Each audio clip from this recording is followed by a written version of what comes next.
Tetapi tidak dipersoalkan Convention Parlimen, iaitu mantan-mantan menteri tidak boleh menzahirkan informasi-informasi yang mereka ketahui sewaktu menjawat menteri. Itu masih diamalkan di England.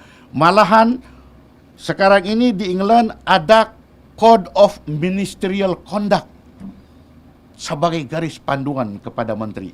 Sekarang di Malaysia belum lagi.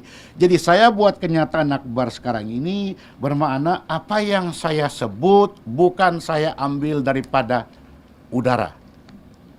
Bukan saya buat-buat.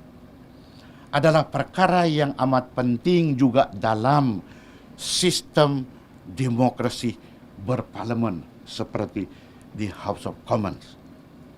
Sekarang ini di England, apabila seseorang menteri membuat buku daripada pengalaman mereka menteri, pertama tugas yang mereka buat harus draft buku itu diantar kepada setiausaha kabinet untuk dibaca dahulu. Mana perenggan-perenggan yang perlu untuk dipadamkan dan tidak boleh dibukukan. Sekarang ini masih ada di England.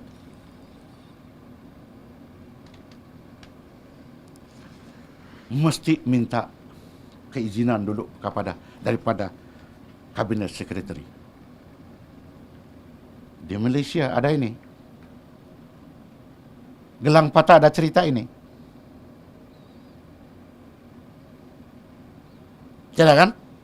Dia tidak kasih cerita ini kan, yang Convention Ministerial Responsibility, yaitu selepas kita menteri, bukan lagi menteri, tidak sewenang-wenang kita zahirkan perkara yang kita tidak dapat tahu dalam kabinet untuk memperkasakan perjuangan agenda pribadi kita sebagai politik. Tidak kan? Jadi apa yang disebut oleh 3 mantan menteri waktu berbahas itu, saya cuma mengingatkan, jangan buat. Karena ini adalah bertentangan dengan satu kelaziman parlimen. Parliamentary Convention. Sebagai speaker, saya tidak tengok daripada satu sudut sahaja. Saya tengok daripada semua sudut.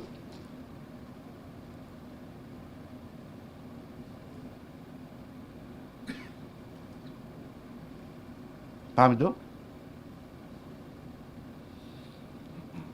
Okey, ada pertanyaan-pertanyaan? Konvensi yang digunakan di House of Commons boleh apply di Parlimen Malaysia juga? Kita merujuk kepada perkara-perkara yang kita ada similarity. Bermakna tertakluk kepada speaker, kerana itu speaker punya inherent powers. Kalau ada perkara-perkara yang harus kita adapt, kita rujuk, kita buat begitu. Jadi kalau sekarang ini satu isu lagi ialah kenapa speaker tidak buat sekarang ini satu petua dan minta supaya IGP atau polis tidak membuat penyiasatan. Di mana ada kuasa speaker seperti begitu? Speaker tugas dia bukan mentafsir perlembagaan. Kerana ada undang-undang lain. Oleh kerana ada orang yang melapor kepada IGP, maka IGP terpaksa menyiasat. Kalau apa yang disebut oleh Gelang Patah itu bahawa tidak ada kesalahan ataupun ada immunity, sebagai ahli parlimen apapun kita boleh hujah, oleh kerana itu ada freedom of speech di bawah artikel 10, itu bukan hak Gelang Patah untuk menentukan, kerana itu pendapat dia saja, sehingga dia hanya dibicarakan. Dan selepas investigation juga, investigation papers akan dihantar kepada Attorney General Office. Maka Attorney General akan timbang sama ada bawa kes atau tidak, dan dibawa akta mana, asutan kah, official secretary kah, atau apakah. Itu tugas Attorney General. Apabila Attorney General timbang pula bahawa dia kata, okay, this is against the Constitution, then dia advise kepada IGP, we cannot take action because this is against the Constitution, freedom of speech. Itu bukan tugas saya untuk menasihatkan IGP jangan buat penyiasatan. Itu tugas orang lain. Tugas saya ialah untuk penambahbaikan parlimen ke arah di mana semua ahli-ahli parlimen harus faham tugas masing-masing. Tetapi dalam soal begini tidak. setiap tindakan saya dibaca secara negatif, yaitu saya menyebelah dan sedemikiannya. Macam tadi umpamanya, Bayan Baru, dia tahu di antara surat kepada saya tidak setuju. Dia tahu saya akan tidak setuju dengan beliau, tetapi sudah dia buat, dia punya kenyataan akbar awal lagi. Lepas saja dia keluar, saya allow dia keluar, lepas saja dia buat kenyataan akbar. Ada kan? Bermakna play plan. Daripada mula, Bukit Mertajam. Dia sengaja buat. Jadi itu apa? Itu bukan tabiat sebagai ahli yang berhormat, yang jaga integriti parlimen, jaga diri dia sebagai ahli parlimen, ataupun jaga nama parlimen dan jaga nama speaker. Tidak, itu semata-mata untuk agenda memperkasa politik masing-masing, supaya ianya diambil oleh Malaysia Kini kah, Malaysia Hari Ini kah, Malaysian Insider kah, dan blog-blog lain seperti Big Benches, Anoka dan KL Express kah. Kerana itu mereka mau orang baca. Kerana dia mau pilihan raya akan datang, dia mau menang. Saya tidak bertanding pun. Saya jaga parlimen to my utmost best. Tapi nampaknya sekarang ini sudah menjadi kelaziman bahawa mantan hakim, mantan attorney general, mantan penasihat undang-undang kepada former prime minister, mantan semua. Tetapi mereka itu bukan mempertahankan integriti parlimen. Masing-masing ada agenda politik. Tun Mahathir ada agenda politik, mantan hakim itu mungkin agenda politik, seperti yang saya ditentang selepas pilihan raya 2013. Yang menentang kepada saya ialah mantan hakim. Jadi saya tidak heran. Okey, ada lagi? Tan Sri, walaupun ada convention di House of Commons mengatakan ministerial responsibility kena menjaga rahsia-rahsia dalam kabinet, tetapi dikarenakan di Malaysia seperti Tan Sri katakan, ia telah dimasukkan dalam perlembagaan, ada written rules. Adakah perkara OSA protected by parliamentary immunity? Adakah? Can you speak about OSA matters in parliament and still be protected by immunity because of our written rules? You see, like I say, saya tidak boleh mengatakan yang itu dan yang ini kerana saya bukan interpret undang-undang. Saya bukan interpret constitutions. Kerana ada orang lain yang interpret itu. Itu adalah tugas-tugas orang lain. Saya cuma waktu buat press conference itu dan pada press conference mengingatkan bahawa convention parlimen ada. Ini ministerial responsibility di House of Commons. It is not even, dia tidak regulated by statute, tetapi diamalkan. Itu sebab menjadi case dalam hal Crossman Diaries pada 1960. Karena Crossman sebelum dia meninggal, semua pengalaman dia dalam kabinet dia tulis. Apabila dia meninggal, waris-waris dia membukukan semua itu. Jadi Attorney General bantah. Jadi menjadi satu polemik di mahkamah. Boleh ke atau tidak? Mahkamah kata, ya, ada Parliamentary Convention bahawa menteri tidak seharusnya mendedahkan apa yang dia dapat tahu dalam kabinet. Jadi mahkamah patut Ya, mahkamah itu memutuskan. Jadi sekarang ini biar mahkamah yang memutuskan. Bukan saya. Jadi kalau ada itu berlaku di England, maka kalau nanti umpamanya daripada investigation Attorney General sekarang ini, apabila dia punya paper komplain diantar kepada Attorney General Chamber untuk mereka buat pertimbangan, terpulang sama ada mereka akan mengambil tindakan mahkamah atau tidak. Jadi apabila pula mereka akan mengambil tindakan mahkamah, jadi terpaksa lah bicara di sana. Jadi mana yang bersetuju dengan pendapat gelang patah, berbarislah itu peguam-peguam di sana. Mana yang bersetuju dengan pihak pendakwa, maka berbarislah peguam-peguam di sana. Maka mereka berhantamlah sama ada artikel 10 2 itu applicable ataupun tidak. Jadi saya boleh imagine bahawa hakim-hakim itu dan peguam-peguam itu akan juga buat rujukan kepada Crossman punya case dan judgement hakim dalam hal itu. Bukan saya yang interpret constitution, bukan saya yang interpret statute. Tugas saya interpret peraturan mesyuarat dan tugas saya mengingatkan ahli yang berhormat mengenai dengan hal-hal convention parliament. Tetapi ada ahli yang berhormat yang mengatakan ini sudah salah sejak bila dia jadi hakim. Itu pendapat dia saja. You see? There's another thing, in Westminster parliamentary system, it says that a former minister in current government, but cross over to the opposition, can't even speak in the parliament until the next election. Why is not practiced in Malaysia? What is the practice in Malaysia? I mean, seperti yang you sebut tadi, you said it, you see. Kalau di sana bermakna I can't even speak in parliament. Jadi di sini, you nampak setiap hari kan yang melanggar peraturan masyarakat pun dia buat. You see it. Begitu. Peraturan masyarakat 41 mengatakan apabila seseorang itu berhujah, jangan buat perkara-perkara yang melanggar peraturan masyarakat. Tetapi pada ketika Pekan membentangkan dia punya bajet, kita nampak pelakan. Itu melanggar peraturan masyarakat. Jadi ini tinggus dalam Malaysian Parliament ini tinggus karena mereka selalu merujuk kepada demokrasi yang mereka dengar di luar negara. Seperti yang baru-baru ini Segambut buat kenyataan akbar. Dia kata kalau speaker itu sentiasa merujuk kepada parlimen di luar, kenapa dia tidak praktis? Saya tidak bercakap begitu. Yang saya kata masalah ahli yang bermat dalam parlimen Malaysia ini mereka sentiasa merujuk kepada parlimen-parlimen di luar sana dan mereka kata itu demokrasi di sana. Tetapi mereka tidak boleh ikut cara ahli yang bermat di luar sana, mereka bertabiat di sini. Dia pandai merujuk tetapi dia tidak boleh bawa. Yes. Untuk isu ini saya cuba nak fahamkan. Untuk isu ini Tan Sri menggunakan Parliamentary Convention. Yes. Jadi bagaimana pula jika Parlimen Malaysia sendiri wujudkan Parliamentary Convention itu supaya ini boleh digunakan di sini? Itu sebab kenapa saya berhujah seperti begini. Karena kalau kerajaan sekarang ini, apabila saya berhujah begini dan mereka juga buat satu Code of Ministerial Ethics seperti yang dibuat di England, mereka boleh buat. Karena supaya menjadi garis panduan kepada menteri-menteri. Jadi kita sekarang ini perlu ada Parliamentary Convention untuk mengatasi isu. Ini convention ini sebagai adat sahaja parlimen. Jadi kalau kita merujuk di England, walaupun mereka tidak regulate ministerial responsibility tapi mereka amalkan. Jadi itu adalah satu kebaikan.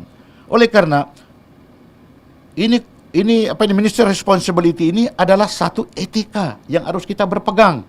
Karena sebagai manusia biasa ada perkara-perkara yang tidak kita mau orang umum tahu.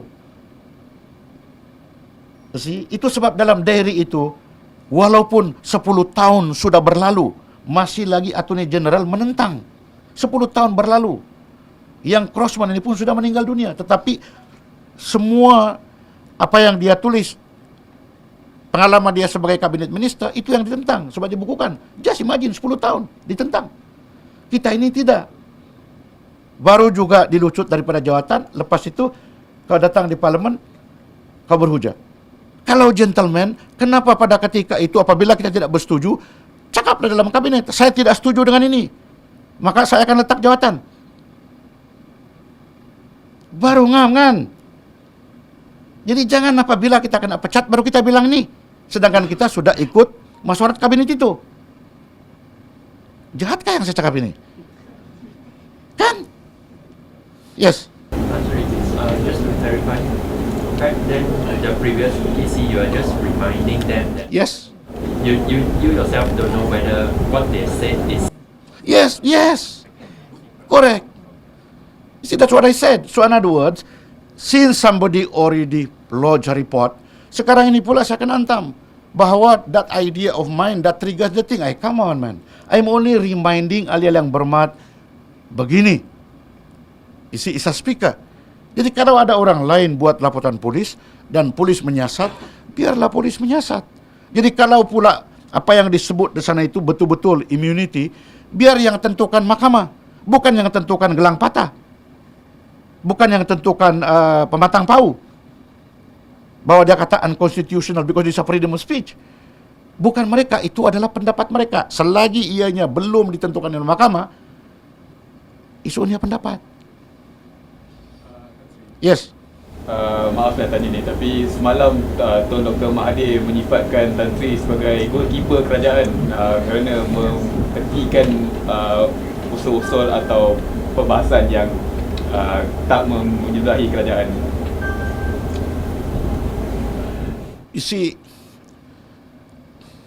kalau di negara-negara luar, di England, di India, setahu saya, when a speaker make decision, the speaker does not even have to give the reason. Secara convention dia, apabila speaker telah membuat keputusan dan petua, he does not have to give reason.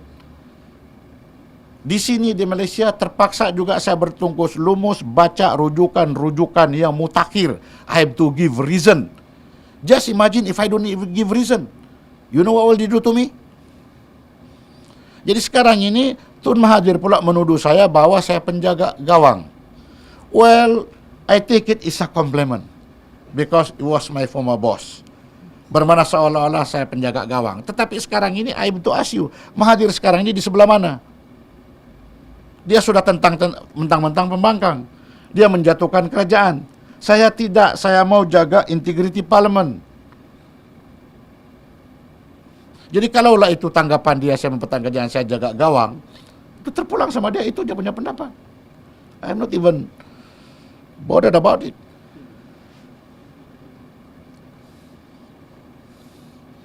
Macam tarik gelang kepala. Dia kata saya zalim. Saya kata tarik balik.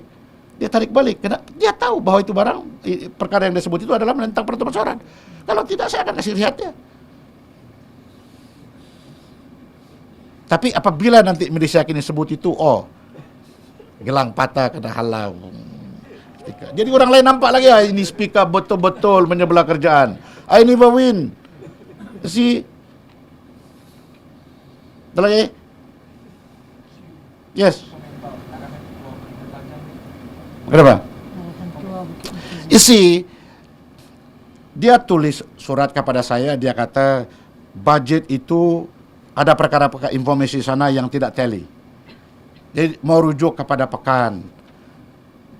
Budget. Ini budget unjuran-unjuran. See? Jadi saya kata, kenapa tidak dengar bahas dulu? Selepas itu dia tulis lagi surat kepada saya, dia tidak setuju dengan saya punya ruling. Jadi dia tahu bahwa apabila tidak setuju dengan ruling, masih bawa usul sendiri peraturan Mahkamah 43. Dia sengaja berdiri tadi karena dia tahu saya akan buat tindakan terhadap beliau. Jadi dia sengaja tidak duduk. Saya bilang duduk, tidak duduk. Lepas tu dia, saya arah dia keluar. Apabila saya arah dia keluar, rupa-rupanya ada sudah press statement sedia.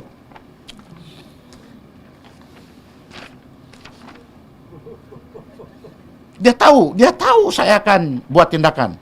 Jadi dia buat press statement sedia. Keluar saja terus press statement.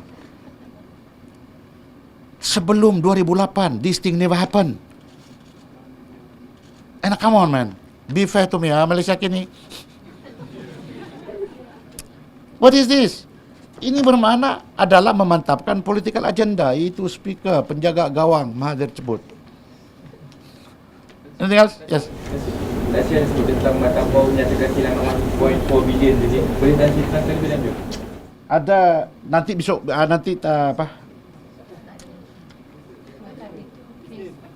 Yang itu saya sudah buat lebih kurang 2 tahun lalu. 2 tahun lalu saya sudah suruh saya punya pegawai-pegawai untuk buat research balik. Kalau tak silap saya, Al Yang Berhormat Indra Mahkota pada ketika itu Azan Ismail. If I'm not mistaken, Azan Ismail. Dia buat point of order.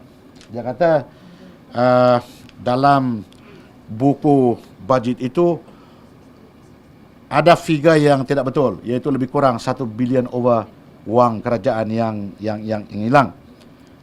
Okay. Jadi saya minta tangguh. Saya kata saya cek dulu.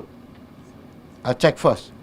Jadi apabila saya buat checking, bermakna sama ada tuduhan itu betul atau tidak, panggil seorang pegawai tinggi daripada Kementerian Keuangan untuk explain. Dia explain.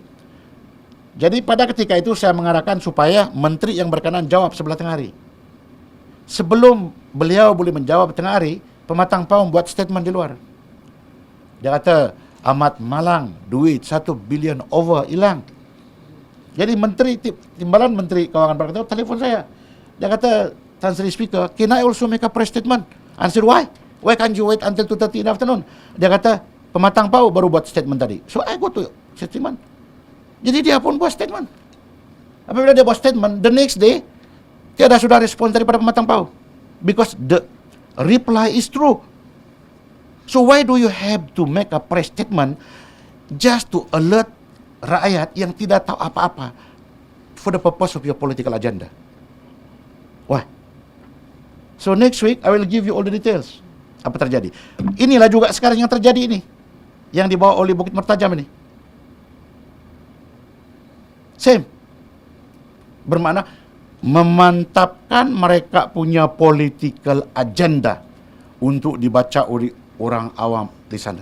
Sedangkan saya bukan memantapkan apa-apa. Saya jaga parlimen seperti apa yang saya buat sekarang ini, sedaya upaya saya supaya parlimen itu boleh image kita pertingkatkan dan semikanya. Daripada hari ke hari, convention, mana yang patut kita ambil dan semikanya. Ini tidak, setiap mereka akan hantam saya. Itu sebab terpaksa saya buat kenyataan akbar. Kalau tidak, dia kata, dia tidak tahu apa-apa pun. Semua dia punya authority dia ambil daripada langit ya. Ada lagi, Malaysia kini. Utusan, Sinar, Kosmos, yes. Just now you mentioned that you are trying to protect the integrity of Parliament. Yes. Can you comment on what the opposition has claimed that there is a lack of attendance by the Prime Minister to the Parliament? Well, you see, that is the budaya of Malaysian Parliament. Because you see, as a minister, they also have something to do. You see, itu terpulang. Karena pada sesuatu ketika, di sebelah pemegang pun tiada. Jadi sekarang ini, the Prime Minister is not there. Okay, tapi sekarang dia di China. Tapi what I read in the paper is this already 143 billion that has been signed. That is for the benefit of the Malaysian. So depends how you look at it. You see, is it important to have a foreign investment that comes here 145 billion and you sit there and after that you are facing the same face and after that they will ask irrelevant question? Which one? I'm asking you, which? Depends on the nature of the transaction. Exactly. So in other words, it's only a perception, you see. Tapi sekarang ini itu adalah budaya parlimen, which has been accepted. I cannot change that. I only change for the thing that I can change. And mind you, it's not easy. Ada lagi? Tan Sri, in light of that, will you push for to change not just not right now we have minister question time, not just minister question time, but Prime Minister question time? I don't know, because now, as if I'm already losing steam, see? I mean, you are not being appreciated what you do. And after that, you are hammered every day. What do you think? If you are in my position, what would you do? I still try. What would you do if you are in my position? I will still try that. Okay, I will try.